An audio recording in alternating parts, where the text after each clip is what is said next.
To you? Yes sir.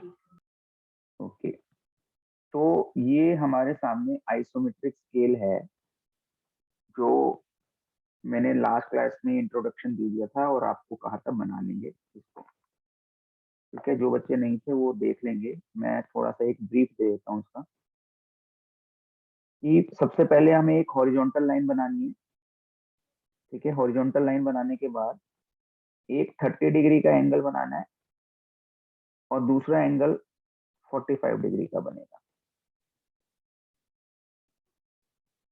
ठीक है, ये एंगल जो होगा वो 30 डिग्री होगा और ये वाला एंगल 45 डिग्री होगा।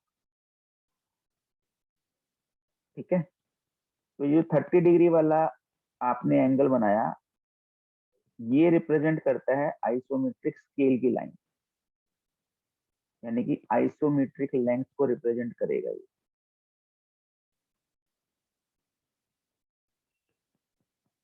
और ये जो 45 डिग्री की जो लाइन होगी ये हमारे ट्रू लेंथ होगी। तो हमारे पास जो स्केल होता है वो ट्रू लेंथ वाला होता है, तो हम उस स्केल से इस 45 डिग्री वाली लाइन के ऊपर मार्किंग कर लेते हैं इस तरह से।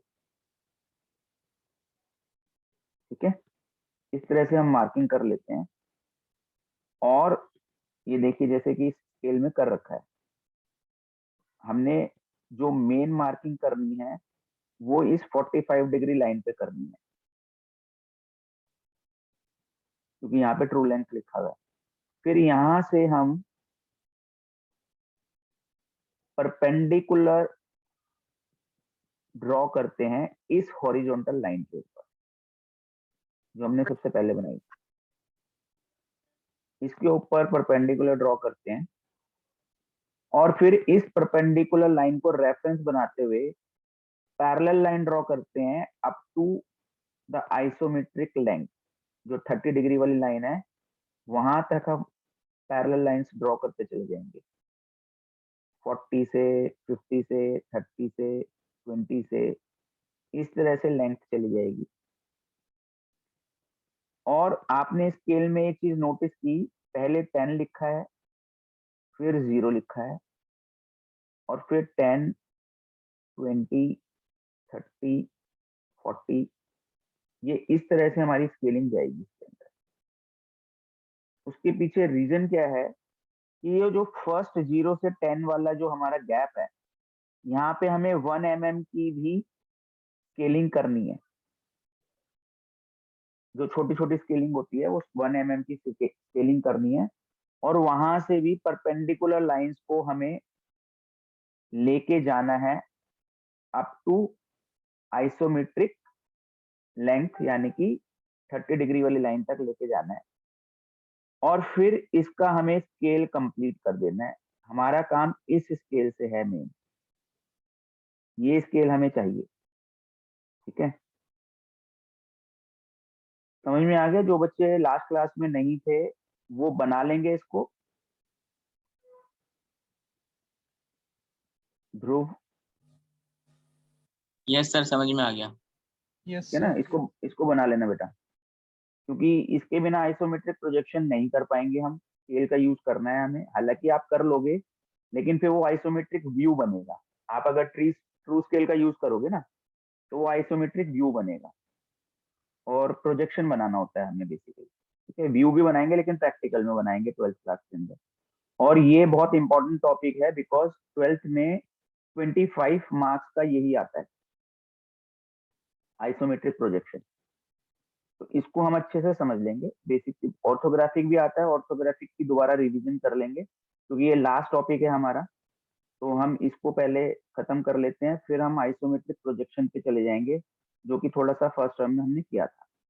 ठीक है, अब इसका मैंने आपको रिलेशन भी बताया था कि जो ट्रू स्केल और आइसोमेट्रिक स्केल का रिलेशन होता है वो बेसिकली √3/√2, यानी कि रेशो में अगर बात करें तो 11:9, ये हमारा रेशो होता है between true scale and isometric scale. ये ट्रू स्केल है एंड ये आइसोमेट्रिक स्केल है।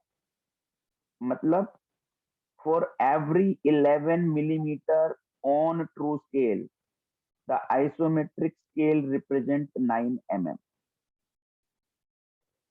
परसेंटेज में बात करें तो वो मैंने अभी बताया था कि 81.81 अप्रोक्सीमेशन में हमारा isometric scale of true length हो जाता है।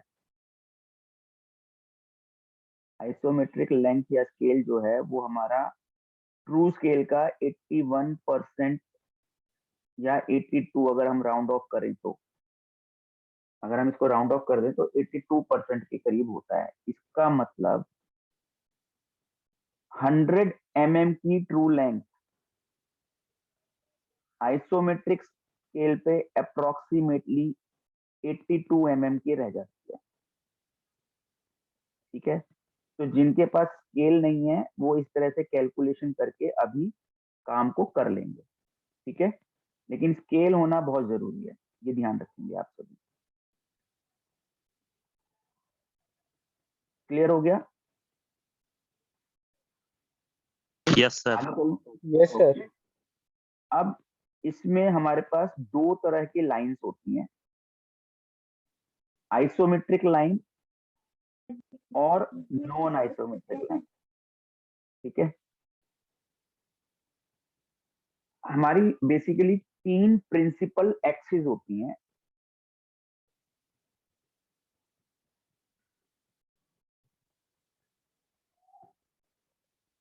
अगर मैं एक हॉरिजॉन्टल लाइन लूं, ठीक है, तो यहां से राइट साइड पे 30 डिग्री का एंगल बनाऊं, लेफ्ट साइड पे 30 डिग्री का एंगल बनाऊं और एक परपेंडिकुलर इस पे ड्रॉ कर दूं।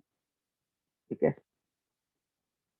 तो ये हमारी लेंथ, ब्रेड्थ और हाइट को दिखा देता है किसी भी सॉलिड की। कौन कौन से एंगल्स बनाने हैं ध्यान से सुन लो। 30 degree towards right, 30 degree towards left और एक 90 डिग्री, ये हमें 12th में बनाना है। अभी कोई सी दो लाइन बनाएंगे, तीनों लाइन की जरूरत हमें 12th क्लास में पड़ती है। अभी हम या तो दोनों 30 वाली बनाएंगे या एक 30 और एक 90 वाली बनाएंगे। ठीक है, तो ये जो हमारी लाइंस है ना, 30 वाली इधर और 30 वाली इधर लेफ्ट राइट पे और एक ये वर्टिकल लाइन, ये हमारी आइसोमेट्रिक लाइंस कहलाती हैं। इनके बीच में जो एंगल होता है ना, एक्चुअली में ये 120 डिग्री का होता है। जितनी भी आइसोमेट्रिक लाइंस होती हैं वो एक दूसरे से 120 डिग्री के एंगल पे होती है।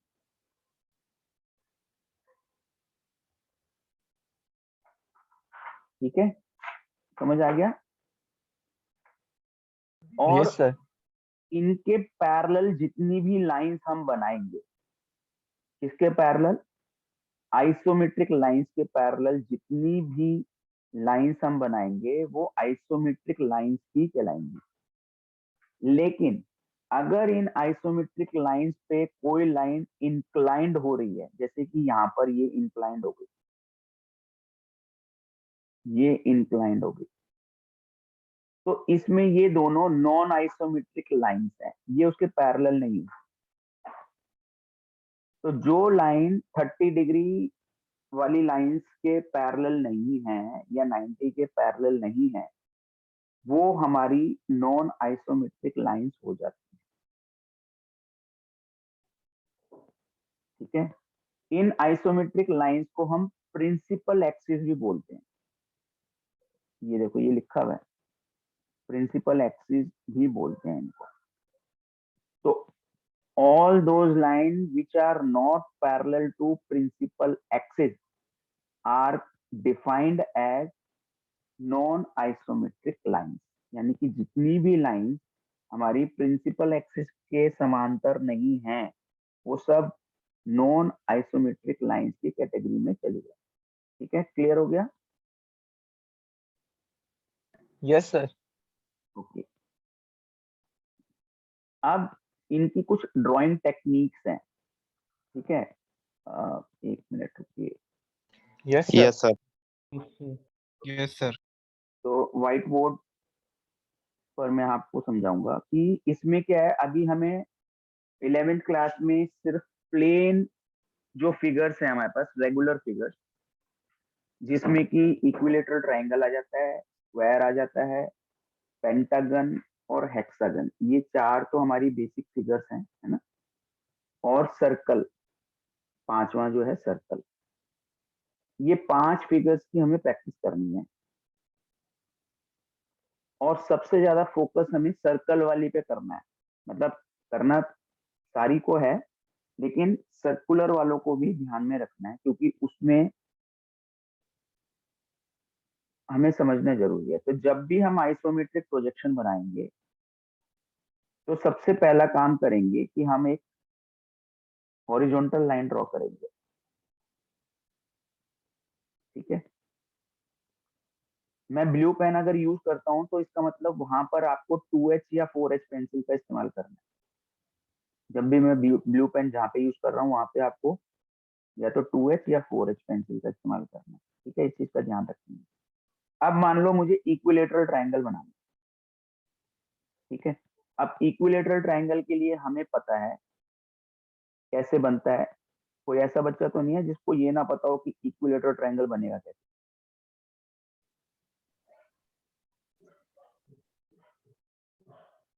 सभी को पता है? Yes, sir.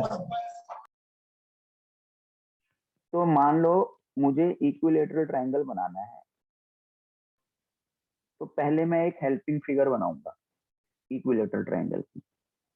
तो इक्विलेटरल ट्रायंगल हमारा एंगल से 60 डिग्री होते हैं, सारे एंगल्स इसके। तो मैं एक इधर 60 डिग्री, पहले मैं देखूं कितना लिया, क्योंकि इससे स्केल पे लिखा नहीं होता ना। ये मैंने लिया 1 2 3, ओके। तो मैं इधर 60 डिग्री का एंगल लूंगा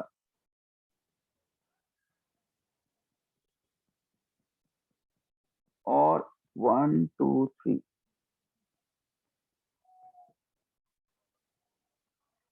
ये मैंने इसको बना दिया। ऐसे ही मैं इधर भी 60 डिग्री का एंगल लूंगा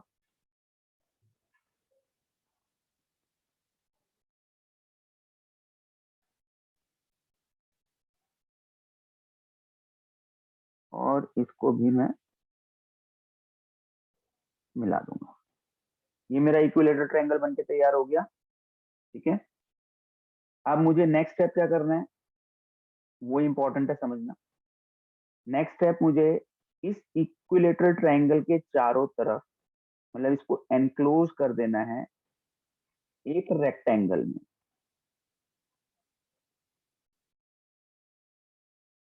इसको एक रेक्टेंगल में एनक्लोज कर देना है।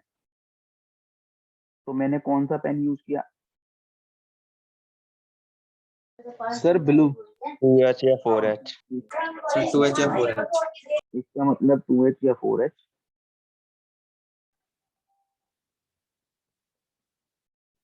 इस तरह से हमें रेक्टेंगल, रोलिंग रोलर सबने खरीद लिया है ना।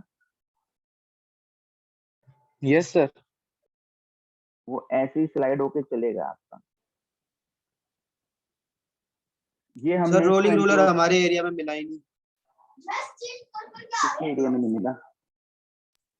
सर मेरे कोई बात दीपांशु। नहीं, स्कूल के सामने मलिक बुक डिपो है, उनसे पूछ लेना, वो मंगवा देंगे आपको। उसके बिना बेटा काम नहीं हो पाएगा, ठीक है।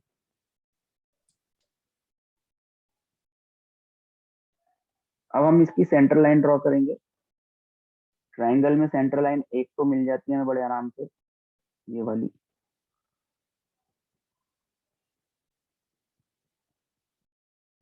और इसकी सेंट्रल लाइन लेने का तरीका क्या है कि हमने जो एंगल 30 डिग्री लिया था, 60 डिग्री लिया था, उसका बाइसेक्टर ड्रॉ कर दूं। बाइसेक्टर मतलब 30 डिग्री।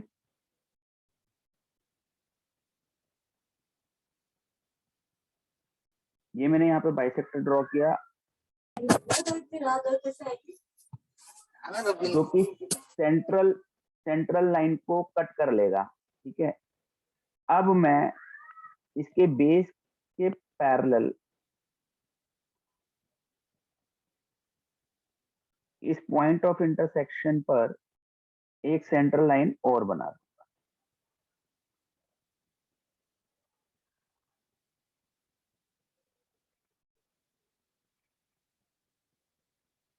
ठीक है, देख लिया सभी ने?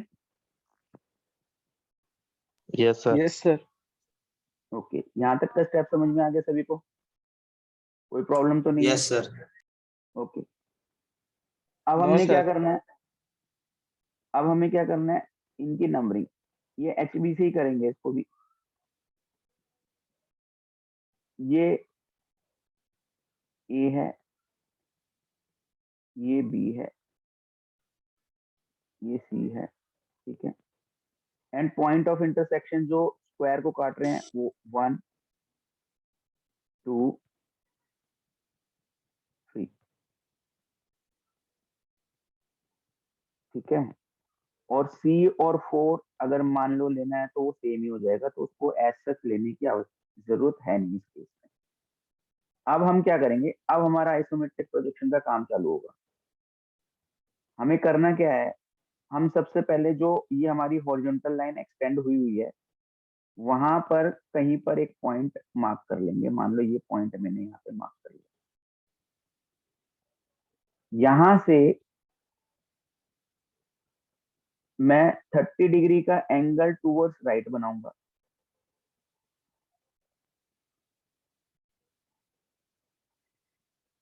टूवर्ड्स राइट बनाऊंगा और स्केल में यहां से पिक करूंगा कंपास से। ये जो ट्राइंगल बनेगा ना आपका, ये कौन सा स्केल यूज करके बनेगा?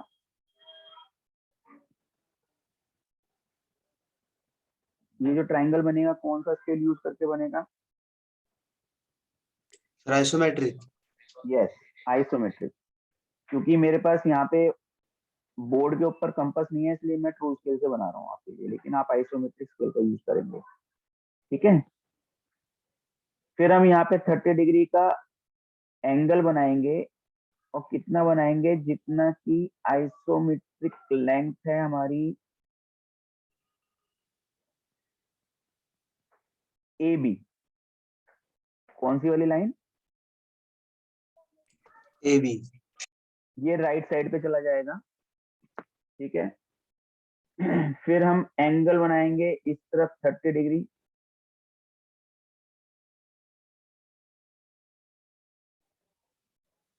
और इसके लिए हम पॉइंट ले लेंगे A5। कितना लेंगे?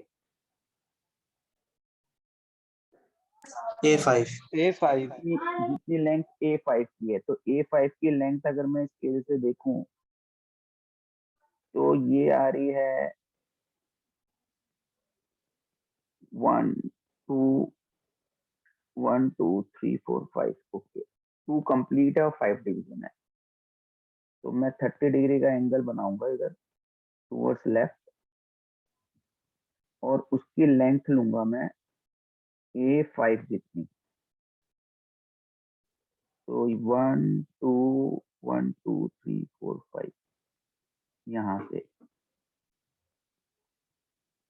अब मैं इसके पैरेलल जाऊंगा, पैरेलल जाके जो मेरा B पॉइंट आया था इससे, उस B पॉइंट से भी मैं B4 जितनी लाइन ड्रॉ कर दूंगा, तो अगेन वो A5 जितनी आएगी। तो 1 2 1 2 3 4 5। और इसी तरह मैं इस वाली लाइन के पैरेलल जाऊंगा जो हमारी AB थी, AB के पैरेलल जाऊंगा, और मैं यहाँ पर ये पैरेललोग्राम को कंप्लीट कर दूंगा। क्लियर हो गया सभी को ये? Yes, sir. Yes, sir. यहाँ तक का स्टेप सबको क्लियर हो गया?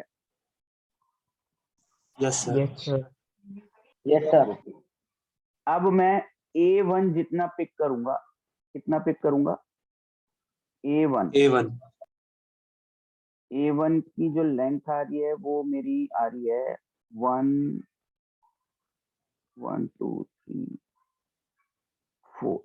4 स्मॉल डिवीजन और एक बड़ी डिवीजन।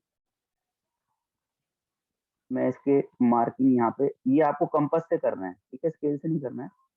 आप कंपास से ही उठा देंगे इसको, डिवीजन को, क्योंकि मेरे पास कंपास नहीं है तो मैं डायरेक्ट स्केल का यूज कर रहा हूँ। तो 1 कंप्लीट एंड 4,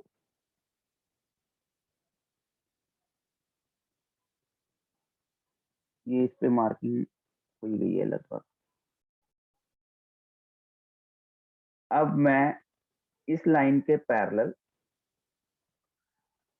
जाऊंगा और इस सेंट्रल लाइन को बना दूंगा।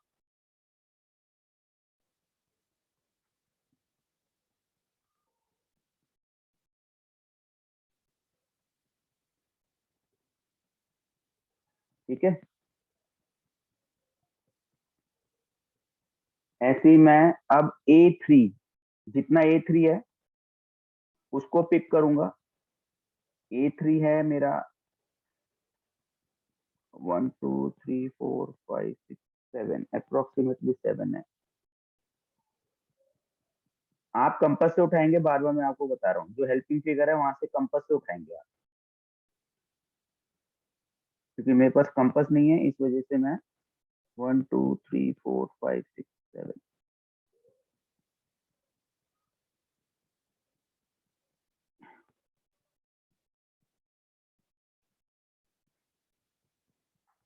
और फिर मैं इसको यहाँ से इस वाली प्रिंसिपल एक्सिस के पैरेलल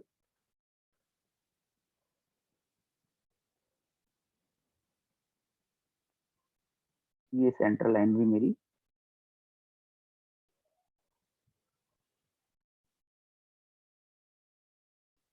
क्लियर हो गया ये। Yes sir.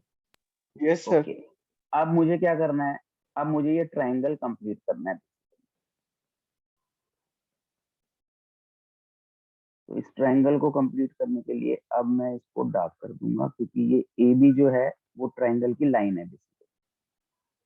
तो मैं इसको डार्क करूंगा, और बी बेसिकली सी से मिलेगा, तो मैं इसको सी से मिलाऊंगा।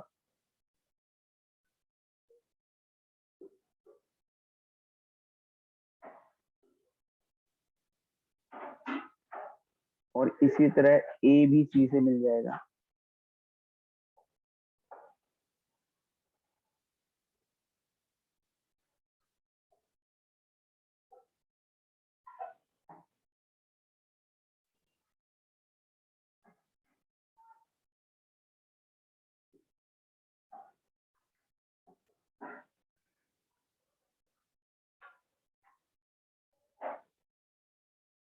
ठीक है,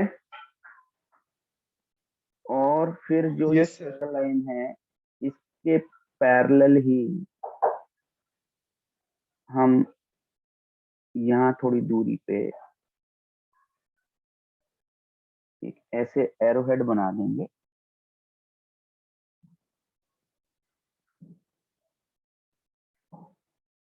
ये मेरा डायरेक्शन ऑफ व्यूइंग हो जाएगी, यहाँ मैं एफ लिख दूंगा। अब इसमें डायमेंशनिंग हमेशा प्रिंसिपल एक्सिस पे करते हैं, ये ध्यान रखना। तो मुझे डायमेंशनिंग यहीं पे करनी पड़ेगी। इसी को आगे बढ़ाया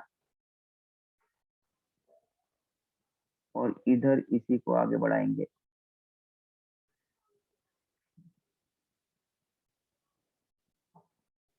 और इसके पैरेलल कितना mm दूर जाना पड़ेगा इस लाइन से? Sir minimum 10 10 mm। mm। Minimum 10 mm, very good. तो मिनिमम 10 mm दूर गए, क्योंकि यहाँ पे हमें प्रिंसिपल एक्सिस यहीं पे मिल रही है, इसलिए हम इसको यहीं पे कंप्लीट करेंगे डायमेंशनिंग को।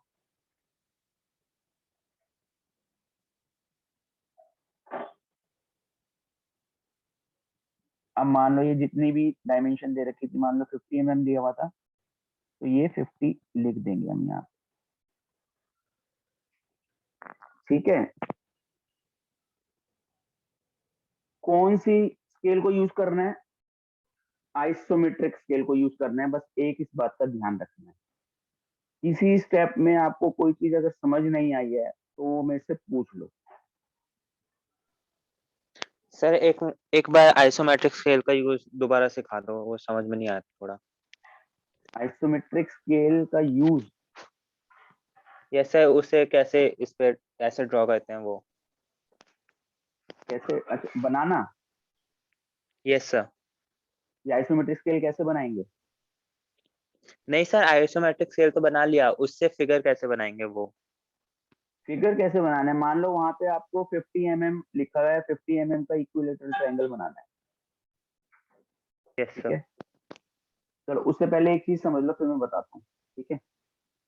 क्वेश्चन में क्या होगा कि वहां पर दो चीजें पढ़नी है आपको, कि जो इक्विलेटरल ट्रायंगल है वो पैरेलल टू एचपी है या पैरेलल टू वीपी है,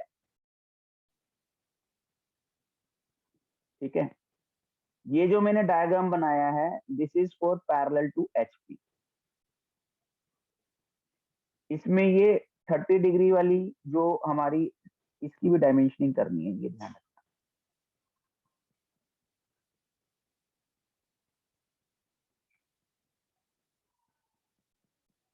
और ये कंपास से करनी है,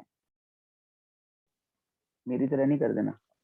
ये जो ओके मैंने सर। बनाया है 30 राइट 30 लेफ्ट, ये पैरेलल टू एचपी वाली कंडीशन में होता है, ठीक है। पैरेलल टू एचपी वाली कंडीशन में होता है। ये बात सभी समझ लें कि कब मुझे 30-30 पे बनाना है और कब मुझे 30-90 का यूज करना है। 30-90 का जो यूज करना है वो पैरेलल टू वीपी के केस में करना है, कि वो कहेगा कि मान लो आपके पास एक प्लेन फिगर है या जैसे इक्विलेटरल ट्रायंगल है जो कि पैरेलल टू एचपी है, तो मैं ये बना दूंगा। लेकिन अगर वो कहता है पैरेलल टू वीपी, तो मैं उसको बाद में बताऊंगा कैसे करना है। अभी हम पैरेलल टू एचपी वाली कंडीशन को उठा रहे हैं, ठीक है। क्लियर हो गया? Yes sir. Yes sir. Okay, अब मैं आपकी उस वाली बात पे आता हूँ कि हम कैसे उसको पिक करेंगे, ठीक है। स्केल को कैसे पिक करेंगे, स्केल से डायमेंशन को कैसे पिक करेंगे। तो स्केल को कैसे यूज करना है उसके लिए देखो, अगर मान लो वहां पे हमारे को बोलता है कि 50 डिग्री का ट्रायंगल का आइसोमेट्रिक प्रोजेक्शन बनाओ जो कि पैरेलल टू एचपी है, तो हम क्या करेंगे, जो 50 mm है वो हम यहां से नहीं उठाएंगे, यहां से नहीं लेना, यहां से लोगे तो वो ट्रू स्केल हो जाएगा। आपको पिक करना है यहां से,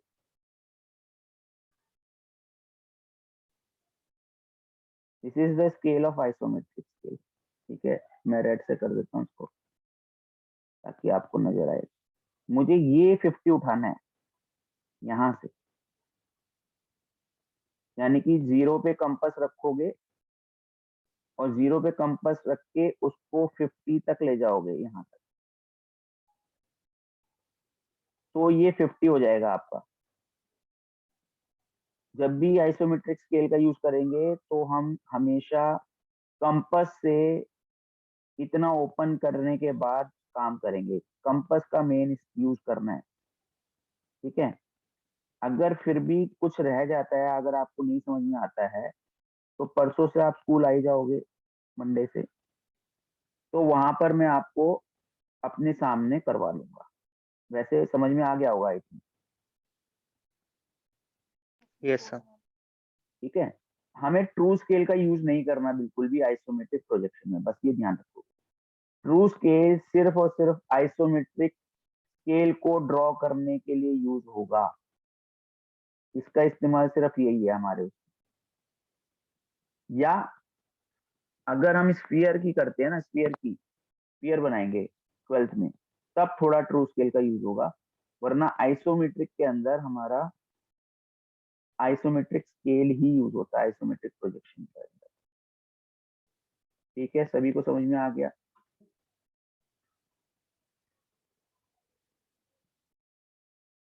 बताइए। लव सोनी Yes, बैठा है sir. क्लास में। Yes sir. समझ में आ गया भाई? Yes sir. मुश्किल है क्या engineering graphics? No sir, easy. Easy है तो क्लास को अटेंड किया करो, क्लास को छोड़ा नहीं करो। क्लास अटेंड करोगे तो फायदा ही होगा, नुकसान नहीं होगा। ठीक है। Okay sir, sorry sir. अभी जो नहीं आ रहे क्लास में उनको थोड़ा सा बिहाइंड, तो मतलब थोड़ा सा नुकसान तो हो ही गया। 11th का अगर नहीं करेंगे तो 12th के अंदर थोड़ा सा प्रॉब्लम आ जाएगी आप लोगों को। तो